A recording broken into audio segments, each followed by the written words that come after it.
দেশনায়ক তারেক রহমান সাহেব আমাদের ভারপ্রাপ্ত চেয়ারম্যান, বাংলাদেশের 18 কোটি মানুষের হৃদয়ের স্পন্দন। তিনি আমাদেরকে তৃণমূল নেতাদের ডেকেছেন। আমরা অধীর আগ্রহে আমরা আমাদের নেতার কাছে এসেছি। নেতা কি বলেন, কি নির্দেশ দেন, আমরা সেটা শুনবো এবং সেটা প্রতিপালন করব। আর আমাদের কাছে কোনো যদি জিজ্ঞাসা থাকে অবশ্যই বলবো। প্রিয় নেতা যারা দীর্ঘদিন আন্দোলন সংগ্রাম করেছে, যারা জেল জুলুম খেটেছে, যারা ত্যাগ তিতিক্ষা দিয়েছে, তাদের মধ্যে থেকেই আগামী পার্লামেন্ট নির্বাচনে মনোনয়ন দিবেন। ইনশাল্লাহ তারা জনগণকে সাথে নিয়ে আগামী দিনে বিজয়ী হয়ে আপনার হাতকে শক্তিশালী করবে এবং বাংলাদেশকে সুন্দরভাবে পরিচালিত করবে।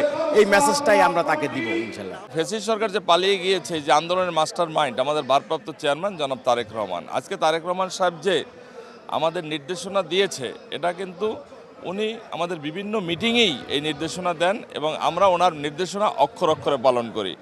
আজকে আমরা অত্যন্ত আনন্দিত এবং অত্যন্ত খুশি যে দীর্ঘদিন পরে আমাদের মা দেশনেত্রী বেগম খালেদা জিয়ার এই দলীয়ভাবে সরাসরি বক্তব্য শুনতে পেরেছি।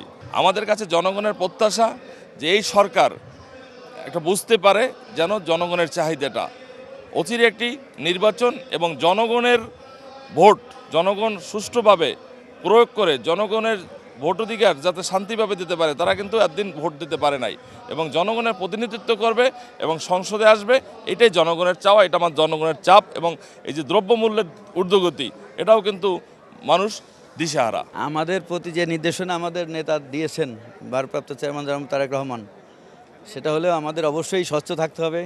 কোনো প্রতিহিংসা বা প্রতিশোধের রাজনীতি করব না, জনগণের কল্যাণের জন্য কাজ করব এবং আমাদের তৃণমূল পর্যায়ে সব সময় ঐক্যবদ্ধ থাকতে হবে, ঐক্যর বিকল্প নাই, এটাই আমাদের মেসেজ।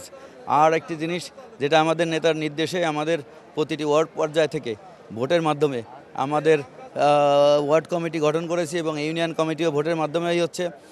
আমাদের দলের ভিতরে আমরা গণতন্ত্র শুরু করেছি।